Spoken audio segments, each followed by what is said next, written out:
Hello दोस्तों, कैसे हैं आप सब? उम्मीद करता हूँ आप सब बिल्कुल ठीक होंगे। दोस्तों, आज की कहानी पर आगे बढ़ने से पहले मैं एक छोटी-सी चेतावनी या एक डिस्क्लेमर देना चाहता हूँ। अगर आप उनमें से हैं जिनको हर छोटी-छोटी बात से बहुत ज़्यादा डर लगता है, रात के अंधेरे से आपको डर लगता है, अगर घर की लाइट्स ऑफ है और आपको एक जगह से दूसरी जगह जाना है और आपको डर लगता है, या अगर मैं ऐसा कहूँ कि हर वो छोटी बात जो आपने कभी कहीं सुनी है वो आपके दिमाग में स्टक रह जाती है और आपको उससे डर लगता है, तो आज की कहानी के लिए थोड़ा-सा सतर्क हो जाइएगा, क्योंकि ये कहानी सिर्फ़ आपको सुनते वक़्त ही नहीं, सुनने के बाद रात में भी डराएगी। तो बिना वक़्त को ज़ाया किए मैं अब सीधा बढ़ता हूँ कहानी की तरफ। ये कहानी है माया की। आज से तकरीबन 30 साल पुरानी बात होगी। इंदौर के पास एक कस्बे की रहने वाली माया एक बहुत ही नए विचारों की थी। पर जिस जगह से वो बिलॉन्ग करती थी, वो जगह इतने नए ख़्यालों का नहीं था। वहाँ आज भी गांव का ही माहौल था और लड़के लड़कियों की जिम्मेदारी और हक को में जमीन आसमान का फर्क था। पर इन सब से हटकर माया ने हमेशा वो करना चाहा जो वो करना चाहती थी। घर पे उसकी 2 और बहनें और 2 भाई थे। साथ ही माता पिता भी थे। पैसे से वो बहुत अमीर तो नहीं, पर हाँ, कभी किसी बात की कोई कमी भी नहीं थी। माया के दोनों भाई उससे बड़े थे, पर कुंवारे थे, और एक बहन जो उससे बड़ी थी, उसकी शादी हो चुकी थी। छोटी बहन 10th क्लास की परीक्षा देने के बाद पढ़ाई छोड़ चुकी थी।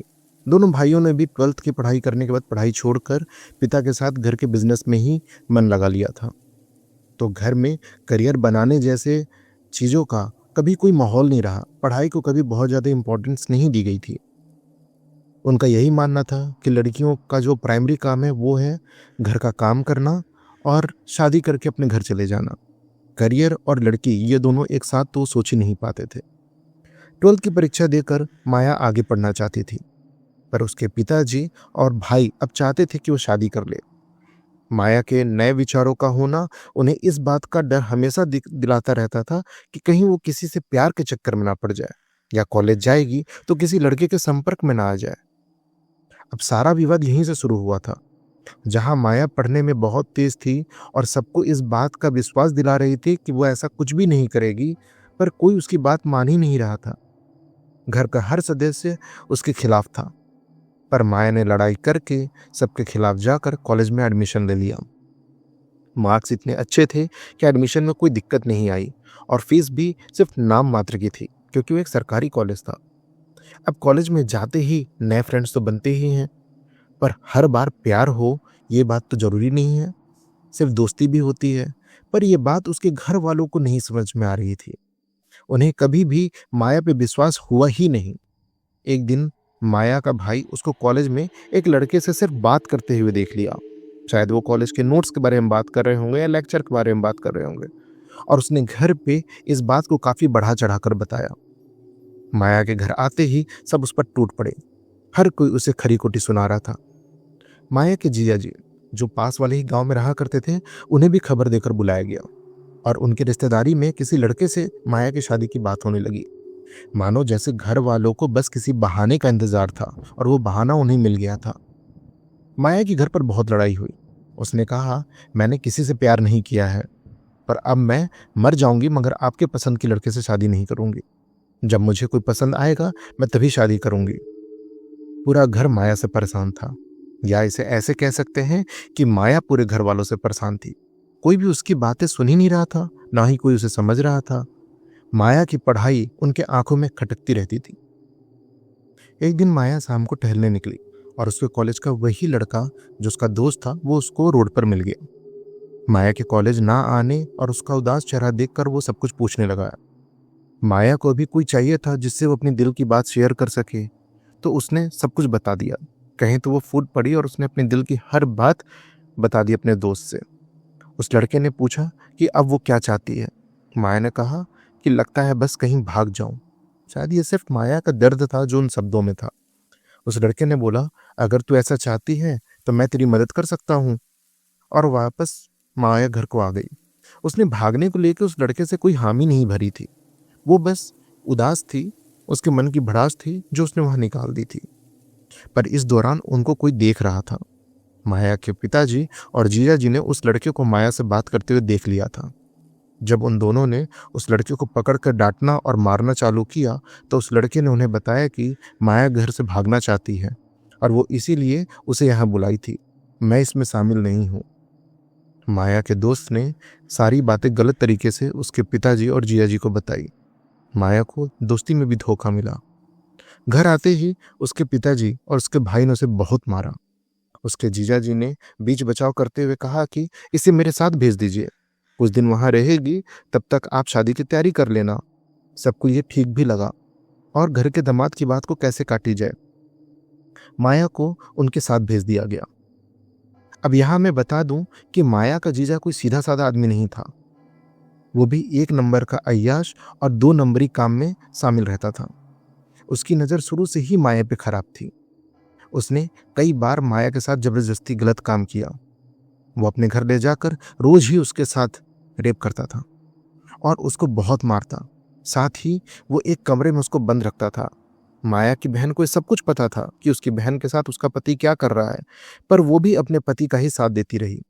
1 महीने के बाद माया के परिवार वाले उससे मिलने के लिए उसकी बहन और जीजा के घर आए। तब माया ने ये बात अपनी माँ और अपनी छोटी बहन से बताई कि रोज रात उसका जीजा उसके साथ क्या करता है।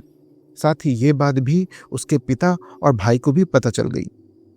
पर माया के जीजाजी और बहन ने यह कह दिया कि इस लड़की का चाल चलन ठीक नहीं है, इसने अपने ही जीजाजी पर बुरी नजर रखी हुई है, तभी हम इसको मार पीट कर यहाँ रखते हैं और ये सब कुछ झूठ बोल रही है। माया के घर वालों ने भी दामाद का साथ दिया और उसके पिताजी ने यह कह दिया कि अब आप जो चाहे वो इसके साथ कीजिए, आपकी मर्जी, अब से ये हमारी बेटी नहीं है। अगर ये 1 महीने में सुधर जाती है तो अगले महीने में इसकी शादी कर देंगे, पर इस बात का ख्याल रखिएगा कि बस ये कहीं भाग न जाए। उस रात माया का सबसे विश्वास उठ गया। उसने रोना बंद कर दिया। उसका दर्द कहीं खत्म हो गया। उसकी आंखें लाल हो गईं, ऐसा लग रहा था जैसे वो साक्षात देवी हो। उसने अपना दिल पत्थर का कर लिया, अपने कमरे में चली गई और वो आखिरी बार था जब सबने माया को देखा और माया ने सबको। 3 दिन तक माया अपने कमरे से बाहर नहीं आई। उसकी बहन का कलेजा तक नहीं पिघला कि उसकी सगी बहन एक कमरे में बंद है, वो भी बिना खाना खाए और पानी की बिना एक बूंद पिए। वो ठीक है या नहीं, वो जिंदा है या मर गई, उसकी बहन को इस बात से कोई फर्क नहीं पड़ रहा था।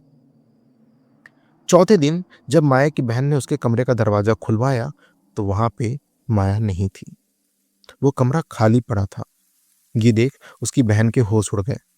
उसे लगा कि माया कहीं भाग गई है, पर कमरा तो बाहर से बंद था। वापस माया के परिवार वालों को बुलाया गया, पर किसी को कुछ समझ में नहीं आ रहा था कि आखिर वो गई कहाँ। अब सबने उसके कमरे को अच्छे से तलाशना शुरू किया कि अगर कोई चिट्ठी या कोई नोट मिल जाए। उस कमरे में हर जगह पे सिर्फ खून के छींटे पड़े थे, जैसे किसी को बहुत ही बेरहमी से पीटा गया हो। कमरे की दीवार पे हाथों से खरोचने और नाखून के निशान थे। शायद किसी ने भूख प्यास से दीवार को बहुत ही ज्यादा खरोचा था, नोचा था। पर इन सब से किसी को कोई भी फर्क नहीं पड़ रहा था। वो असल में इसलिए उस कमरे की तलाशी ले रहे थे कि उनको कोई नोट मिल जाए, कोई पर्ची मिल जाए और उन्हें साथ ही बस अपनी बदनामी का डर था। उस दिन उस कमरे में एक डायरी मिली। उस डायरी में माया ने अपनी दिल की बात लिखी थी। डायरी लिखना माया को बहुत पसंद था, जिसमें उसने अपने ऊपर बीती हर बात को बताया था। सबने वो डायरी पढ़ी और आखिरी कुछ पन्नों में डायरी की भाषा अजीब सी हो गई थी। उसमें लिखे शब्द ऐसे लग रहे थे जैसे वो एक श्राप हो। आखिरी पन्ने पे लिखा था, माया नाम को कभी नहीं भूलना, इस नाम से ही तुम्हारा अंत होगा। अब मैं इस शरीर में नहीं रहना चाहती हूँ। मुझे अब बस इंतजार है कि मैं आज़ाद हो जाऊं। जब जब मेरा जिक्र होगा मैं वहां रहूंगी। मैं अब एक नफरत हूं और जो भी आज से मेरे बारे में पढ़ेगा, जानेगा या सुनेगा, मैं उसके पास आऊंगी। और ये बात याद रखना, मेरी याद एक श्राप है, मैं सिर्फ दर्द हूं। दोस्तों, कहानी सुनाते वक्त भी मैं ये महसूस कर पा रहा हूं कि आखिर माया के दिल में कितना दर्द रहा होगा। उसके डायरी के पन्नों में जो उसने शब्द लिखे थे वो उसका दर्द था, और कोई इंसान कितना टूट गया होगा जब उसके खुद के परिवार वालों ने उसके बारे में ऐसी बातें कही होंगी। मैं समझ सकता हूँ आखिर किस दर्द में माया ने इन शब्दों का चुनाव किया होगा और अपनी डायरी के आखिरी पन्नों पे इन्हें लिखा होगा। आगे बढ़ते हैं कहानी की तरफ। ये लेटर पढ़ने के बाद, ये डायरी पढ़ने के बाद किसी की भी आंख से एक आंसू तक नहीं बहा था। पर सवाल अब भी यही था कि माया आखिर गई कहाँ। उसके भाइयों ने उसे खोजना शुरू कर दिया। काफी खोजा, पर माया का कोई अता पता नहीं चला। सबने यही मान लिया कि वो किसी के साथ भाग गई है। 1 महीने बाद एक लड़की की लाश जंगल में मिली। लाश पूरी तरह से सड़ चुकी थी, चेहरा तक पहचान में नहीं आ रहा था और ना ही कोई उसके पास तक जा पा रहा था। पर थोड़े बहुत कपड़ों के हिसाब से ये बताया गया कि ये माया की ही लाश है। लाश इतनी बुरी हालत में थी और पूरे शरीर पर काफी जगह पे कट के मार्क थे, जैसे उसे बहुत ज्यादा मारा गया है। हालांकि दोषी पकड़ा नहीं गया और फाइल ऑटोमेटिकली क्लोज हो गई। कुछ लोगों को उसके जीजा जी पर शक था, पर उसके जीजा जी का उस एरिया में बहुत अच्छी रेपुटेशन थी। काफी नेताओं, पुलिस वालों से और बड़े बड़े बिजनेसमैन से उनकी जान पहचान थी। इसलिए कोई भी खुलकर ये बात नहीं कह पा रहा था और ना ही उन पे अपनी उंगली उठा पा रहा था। और यही बताया गया कि माया शुरू से ही भागना चाहती थी। शायद वो भाग गई थी और ये सब उसी ने किया है जिसके साथ वो भागी थी। माया की जिंदगी का चैप्टर यहाँ पे खत्म हो गया था दोस्तों, और इस कहानी का अगला भाग, अगला चैप्टर भी यहीं से शुरू होता है। 1 महीने का समय और बीत गया। सबको लगा कि अब मामला शांत हो चुका है। माया नाम का इंसान अब इस दुनिया से जा चुका है और उसकी अब कोई भी कहानी नहीं बची है। एक दिन की बात है, रात का समय था, तकरीबन 1:30 बज रहे थे। माया की बहन अपने बेडरूम से उठकर वॉशरूम की तरफ जा रही थी। घर की सारी लाइटें ऑफ थीं, जैसा रात में सोते वक्त घर की लाइटें ऑफ कर दी जाती हैं। तभी एकाएक उसकी नज़र उस कमरे पर पड़ी जहां माया को रखा जाता था। अब वो कमरा खुला ही रहता था क्योंकि उस कमरे में कोई रहता नहीं था। उस कमरे की भी लाइट्स ऑफ थीं, पर काम भर का उजाला था। उस उजाले में माया की बहन ने देखा कि वहाँ ज़मीन पे कोई लड़की बैठी हुई है, जिसकी पीठ उसकी बहन की तरफ दिख रही थी और उसने अपना मुंह दीवार की तरफ कर रखा था। माया की बहन के होश उड़ गए। वो एक जगह पे जम गई। वो धीरे धीरे उस कमरे की तरफ बढ़ने लगी। उसे समझ में नहीं आ रहा था कि वो क्या देख रही है। जैसे ही वह दरवाजे तक गई और लाइट को ऑन किया, वहाँ कोई नहीं था। उसकी बहन को यही नहीं समझ में आ रहा था कि उसका भ्रम था या ये कोई छलावा था।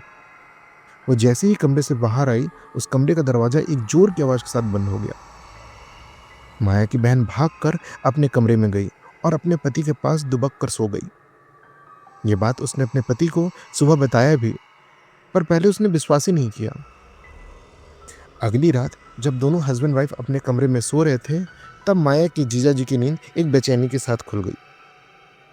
जब वो बगल के टेबल पर रखे पानी की बोतल को उठाने लगे तो देखा कि टेबल के बगल में कोई खड़ा है। ये कोई और नहीं, माया थी, जिसके आंखों में एक अजीब सी रोशनी थी, एक अजीब सी चमक थी, और अब उसके हाथ उसके घुटने के नीचे तक आते थे।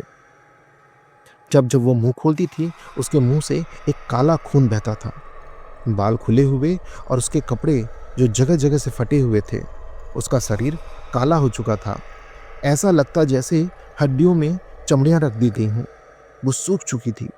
ये सब देख उसके जीजा जी का धड़कन तेज हो गया।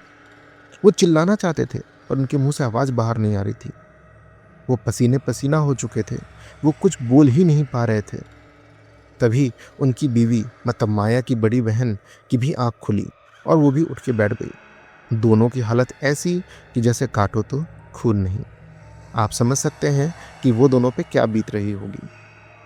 2 दिन बाद दोनों की लाश उसी कमरे में मिली जहां माया रहती थी। किसी को समझ में नहीं आया कि आखिर कोई ऐसे कैसे मर सकता है, क्योंकि दोनों की लाश उस कमरे में ऐसे मिली थी जैसे मरने के बाद भी वो माफ़ी मांग रहे हैं। ऐसे अभी तक किसी को भी कुछ भी नहीं पता था कि आखिर ये किया किसने है या आखिर ये हुआ कैसे है। पर माया का जो परिवार था वो बहुत ज़्यादा सदमे में था, क्योंकि उन्होंने अपने पसंदीदा दामाद और बेटी को खो दिया था। ये सबको बीते सिर्फ 2 ही दिन हुए थे कि एक रात माया के दोनों भाई, तकरीबन 11-12 बजे का समय होगा, स्कूटर से बाहर गांव से आ रहे थे। रात में उन्हें स्कूटर से आते वक्त सड़क के किनारे एक टहलती हुई लड़की दिखी। उन्हें पहले तो बात बहुत अजीब लगी कि इस सुनसान सड़क पर इस वक्त कोई लड़की क्यों टहल रही है। पर जब वो उसको क्रॉस कर कर जाने लगे और छोटे भाई ने पलट कर देखा तो उसने पाया कि ये लड़की कोई और नहीं, ये माया थी। स्कूटर थोड़ा ही आगे गया था, उनका छोटा भाई कुछ समझ पाता उसने वापस पीछे मुड़कर देखा तो अब माया तेजी से भागते हुए इनके पीछे आ रही थी। माया का रूप बदल चुका था, वो माया नहीं लग रही थी। उसके हाथ इतने लंबे हो चुके थे कि वो जमीन को छू रहे थे, साथ ही उसके बाल खुले हुए थे। वो दौड़ते वक्त अपना मुंह खोलकर दौड़ रही थी, जिससे उसके मुंह से सिर्फ खून बह रहा था, काला गाढ़ा खून। उसकी आंखें अजीब से चमक रही थी। ऐसा लग रहा था कि कुछ ही पलों में वो ये दोनों तक पहुंच जाएगी। तभी इन्होंने स्कूटर की स्पीड बढ़ा दी और ये घर तक आ गए। वापस मुड़कर देखा तो अब वहां कोई नहीं था। ये घर आए, दोनों की धड़कन बहुत तेज हो चुकी थी। इन्होंने घर पे किसी से कुछ भी नहीं बोला और अपने कमरे में चले गए। ऐसे अब घर में सबके साथ कुछ न कुछ अजीब होना शुरू हो चुका था। जैसे रात में जब वो एक कमरे से दूसरे कमरे में जाते तो इन्हें ऐसा लगता जैसे अंधेरे में कोई खड़ा है या कोई उन्हें हर वक्त देख रहा है। सबको इस बात का डर सताने लगा कि हो ना हो ये माया ही है जो शायद वापस आ गई है। अगली रात जब माया के माता पिता अपने कमरे में सो रहे थे तब उनकी नींद एक आवाज के साथ खुली। उन्हें ऐसा लग रहा था जैसे कोई किसी किताब के पन्ने पलट रहा हो। वो दोनों उठ के बैठ गए। दोनों ने देखा कि कमरे की खाली चेयर पर कोई बैठा हुआ था और वो कोई किताब पढ़ रहा था। हल्की रोशनी में जब उन्होंने उसके चेहरे की तरफ देखा तो उन्हें फिर वही दो चमकती आंखें दिखी। एक मुंह खुला जिसमें से गाढ़ा काला खून बह रहा था। माया की मम्मी की हालत बहुत ज़्यादा खराब हो गई। वो बहुत ज़्यादा डर गई, पर उसके पिताजी थोड़े साहसी थे। वो उठकर जैसे ही उन्होंने लाइट को ऑन किया तो वहाँ कोई नहीं था और जो किताब वो लड़की पढ़ रही थी वो किताब जमीन पर गिर पड़ी। जब उन्होंने जाकर देखा तो ये वही डायरी थी जो माया लिखती थी। पूरे घर में डर का साया छा गया था। 2 दिन और बीते कि उसके माता पिता मतलब माया के माता पिताजी दोनों की हार्ट अटैक से मौत हो गई। शायद उन्होंने माया का वो चेहरा देखा हो जिसके बाद अच्छे खासों का पसीना छूट जाए, या फिर माया ने ही कुछ किया था। अब ये बात जंगल की आग के जैसे फैलने लगी। पूरे मोहल्ले में माया की बात होने लगी। माया के माता पिता का अंतिम संस्कार किया गया। अंतिम संस्कार के 2 दिन के बाद से ही किसी ने भी माया के दोनों भाई और छोटी बहन को नहीं देखा था। घर अंदर से बंद था। 1 हफ्ते के बाद वहां इतनी बदबू फैल गई कि मोहल्ले वालों ने घर का दरवाजा तोड़वाया तो पाया कि दोनों भाइयों की लाश जो कि सड़ रही थी वो जमीन पे पड़ी हुई थी। उन्हें गोली मारी गई थी। ये बंदूक भी घर की ही बंदूक थी जो शायद उनकी पुश्तैनी बंदूक रही होगी। और एक बंद कमरे में माया की छोटी बहन मिली जो लगभग पागल हो चुकी थी। वो बार बार हंसती, कभी रोती और यही बात बोलती रहती कि ये सब उसने किया है। वो आती है, वो हर रोज आती है, मुझे भी ले जाएगी। ले जाओगी ना दीदी? मुझे लेके जाओगी ना? मुझे ले जाओ ना प्लीज़, मुझे ले जाओ। देखो मैंने भैया को मार दिया। तुमने जो बोला मैंने वही किया। मैंने भैया को मार दिया। और कभी हंसने लगती और फिर कभी रोने लगती। कहते हैं उसे पागल खाने भेजा गया था जहां उसे सिर्फ कुछ दिन के ट्रीटमेंट पे रखा गया था ताकि आगे की पुलिस कार्रवाई की जा सके। पर 2 हफ्ते के बाद असामान्य तरीके से उसकी भी मौत हो गई। अब तक पूरे गांव मोहल्ले में सारी कहानी का पता चल चुका था क्योंकि गांव के एक आदमी के हाथ माया की डायरी लग गई थी। डायरी को हर किसी ने पढ़ा, जो नहीं पढ़ा वो उसे सुना। उस दिन से हर दिन किसी न किसी को उनके घर में माया दिखने लगी। कभी किसी को उनके घर की छत पर दिखती तो कभी घर के किसी कोने अंधेरे में खड़ी दिखती तो कभी सोते वक्त उनको अपने सिरहाने पे खड़ी दिखती। लोगों का डर से बुरा हाल होने लगा था। कुछ लोगों ने बताया कि वो उनके घर में रात में टहलती रहती है। जिस भी घर में वो जाती है वहाँ कोई ना कोई जरूर बीमार पड़ जाता है या तो फिर पूरा परिवार ही बीमार पड़ जाता है। कई लोगों ने उसे सड़क पर टहलते हुए भी देखा है या देखे जाने की बात कही है। आज भी उस गांव के आसपास के एरिया में वो दिखती है। उसका कभी भी कोई एक जगह या कोई एक ठिकाना नहीं है। अंधेरी सड़कें, हाईवे, जंगल, घर, स्कूल या हॉस्पिटल, वो हर जगह है। जिसने भी उसकी डायरी पढ़ी या उसकी कहानी सुनी, वो उनसे मिलने आती है।